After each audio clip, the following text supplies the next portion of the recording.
Different form analysis use பண்ணுவாங்க. Angel investors பொறுத்த வரைக்கும் பார்த்தீங்கன்னா there the one and only decision authority. இப்போ இன்வெஸ்ட் பண்றதா இல்லையான்னு டேரக்ட் இன்வெஸ்ட்மெண்ட் கம்பெனி இதுதான் ஏஞ்சல் இன்வெஸ்டர்ஸ். ஓகேங்களா? ஸோ இதோட டிக்கெட் சைஸ் பார்த்தா ரொம்ப மினிமலா இருக்கும். Up to 1 crore or 2 crore maximum 5 crore வரைக்கும் தான் இருக்கும் இன்வெஸ்டர்ஸ் இருக்கும்.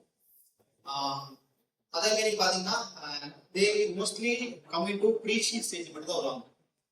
டிஃபரன்ஸ் எல்லாம் சொல்ல ஒரு ஸ்டார்ட் அப் ஜர்னி எடுத்தா டிஃபரன்ஸ் ஸ்டேஜ் இருக்கும். அதுல வந்து ஏஞ்சல் இன்வெஸ்டர்ஸ் ஒன்லி இந்த ப்ரீ சீட் ஸ்டேஜ் தான் சொல்லுவாங்க. அப்பதான் உங்களுக்கு ஐடியா இருக்கும். ஒரு ஒர்க்கிங் ப்ரோட்டோடைப் வச்சிருப்பீங்க, உங்களுக்கான ஒரு கஸ்டமர் ப்ரொஃபைல் கிரியேட் பண்ணிருப்பீங்க, ஒரு யூசர் பர்சனலா வந்து கிரியேட் பண்ணிருப்பீங்க. இந்த டைம்ல இன்வெஸ்ட் பண்றதா angel investors. So decision one and only Flipkart மட்டும் பண்ணா போதும். எக்ஸாம்பிள் சொல்றேன், ஃபிளிப்கார்ட் 2008 அந்த மாதிரி டைம்ல வந்து ஆசிஸ் குப்தா அப்படிங்கிற ஒரு ஏஞ்சல் இன்வெஸ்டர்ஸ் வந்து 10 lakhs இன்வெஸ்ட் பண்ணாங்க. ஃபிளிப்கார்ட்ல 10 lakhs இன்வெஸ்ட் பண்ணிட்டு 2021 10 இயர்ஸ் 13-14 இயர்ஸ்லயே வந்து 10 lakhs அப்படிங்கிறது 120 கோடியா வந்துச்சு. This is the power of investing. ஓகேங்களா? இது வந்து ஓவர் இன்டு ரிஸ்க் இன்வெஸ்ட்மெண்ட் தான். இது வந்து ஸ்டாக் மார்க்கெட் மாதிரி தான், சப்ஜெக்ட் டு மார்க்கெட் ரிஸ்க் தான். மார்க்கெட் ரிஸ்க் மாதிரி தான். மேபி ஸ்டார்ட் அப் சக்சஸ் ஆகலாம், மேபி ஸ்டார்ட் அப் ஃபெயிலியர் ஆகும். ஓகேங்களா? ஸோ இந்த வந்து ஏஞ்சல் இன்வெஸ்டர்ஸ் வந்து இன்வெஸ்ட். ஸோ ஏஞ்சல்ஸ் என்ன பார்ப்பாங்கன்னு பார்த்தீங்கன்னா மெயின் இன்டு வந்து பிசினஸ் மாதிரிலாம் வந்து ரொம்ப வந்து டிபிக்கலா ஒரு லீகல் ஃபார்மேட் வச்சு இந்த மாதிரிலாம் இருக்கும்னு நினைக்க மாட்டாங்க. உங்களோட சினர்ஜி எனக்கு பிடிச்சிருந்தா போதும், உங்களோட விஷன் எப்படி இருக்கீங்க, you are capable of doing something அப்படிங்கிற அந்த மாதிரி இருந்தாவே இன்ட்ரெஸ்டட் இன் யூ அப்படின்னாவே பேஷனா ரெசிடென்சி சம்திங் எனிதிங் அது உங்களுக்கு இருக்கா அது மட்டும் பார்த்து இன்வெஸ்ட் பண்றவங்க தான் இந்த ஏஞ்சல் இன்வெஸ்டர்ஸ். என்ன சொல்றது, இந்தியாவில் பார்த்தீங்கன்னா ஒரு 150+ ஏஜென்ட்ஸ் இருக்கு.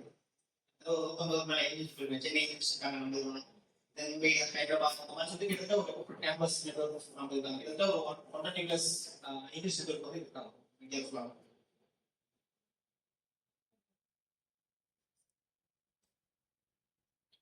ஸோ விசிஸ் அப்படிங்கிற வெஞ்சர் கேபிட்டலிஸ்ட் இருக்கும்.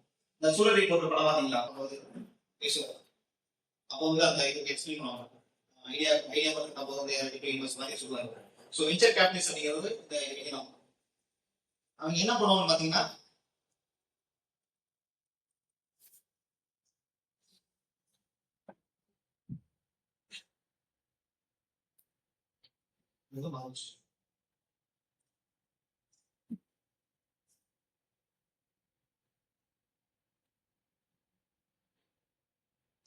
ஸோ இதுல வந்து 2 விதமான பிளேயர்ஸ் இருப்பாங்க. ஒன்று வந்து லிமிடெட் பார்ட்னர்ஸ் இருப்பாங்க, இன்னொன்று வந்து ஜெனரல் பார்ட்னர்ஸ் இருப்பாங்க.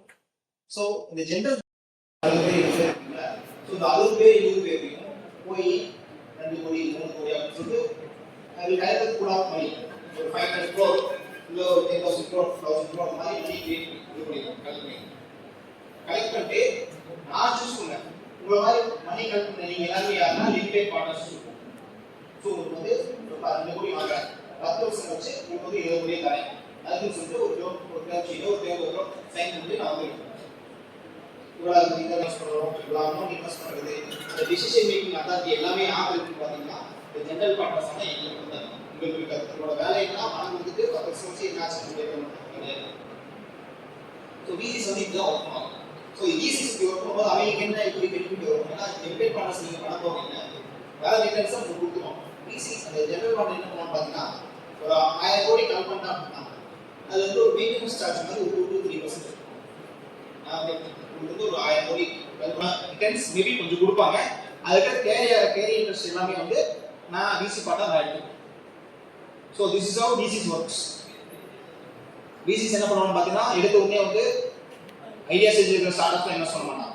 ஆல்ரெடி வந்து ஸ்கேலபிள் ஸ்டேஜில் இருக்கிற ஸ்டார்ட் அப்ஸ் மட்டும் தான் இன்வெஸ்ட் பண்ணுவாங்க. ஏன்னா அவங்களோட ஸ்கேலபிள் ஸ்டேஜில் அவங்க ஃபண்ட் ரெக்யர்மெண்ட் 50 கோடி 100 கோடி அந்த மாதிரி இருக்கும். ஸோ அந்த மாதிரி இடத்துல தான் வந்து விசிஸ் வந்து invest they will play major role அந்த பர்டிகுலர் ஸ்டார்ட் அப்ஸ் தான் பண்ணுவாங்க. கண்டிப்பா இதை போட்டா ரிட்டர்ன் இருக்கு, அமௌண்ட் இருக்கு, அந்த மாதிரி ஐடியாஸ் தான் வந்து இன்வெஸ்ட் பண்ணுவாங்க கம்பெனிஸ். ஸோ அப்படி பண்ணும்போது நான் சொல்ல இந்த மாதிரி தான் வச்சுக்கோங்க. நான் ஒரு ப்ரீசீட் இருக்கு, இன்வெஸ்ட் பண்றேன், ஒரு வேல்யூஷன் இருக்கு, ஒரு இன்வெஸ்ட்மெண்ட் வந்து இது பண்றேன். பிஃபோர் இதை டெல்லிங் தட் நான் இந்த ஈக்விட்டி எப்படி ஒர்க் ஆகும்னு சொல்லிடுறேன். ஓகே, ஈக்விட்டி இன்வெஸ்ட்மெண்ட் எப்படி ஒர்க் ஆகும் பார்த்தீங்கன்னா கம்பெனிக்கு ஒரு இன்வெஸ்டர்ஸ் ஃபண்ட் பண்ண போறீங்க அப்படின்னா ஃபர்ஸ்ட் வேல்யூஷன் போகும். வேல்யூஷன் அப்படியே ஜஸ்ட் அசம்ஷன், எந்த ஒரு கரெக்டான எதுவுமே கிடையாது. Based on your revenue, based on your company என்ன ஐடியா வச்சிருக்கீங்க, மார்க்கெட் ஆப்பர்ச்சுனிட்டி என்ன, உங்களோட டீம் ஸ்ட்ரென்த் என்ன ப்ராடக்ட் பில்ட் பண்றீங்க. ஸோ அந்த மாதிரி ஒரு டிஃப்ரெண்ட் ஃபேக்டர்ஸ் வச்சு they will come up with ஒரு வேல்யூஷன் அமௌண்டோட வருவாங்க. இப்போ நான் ஒரு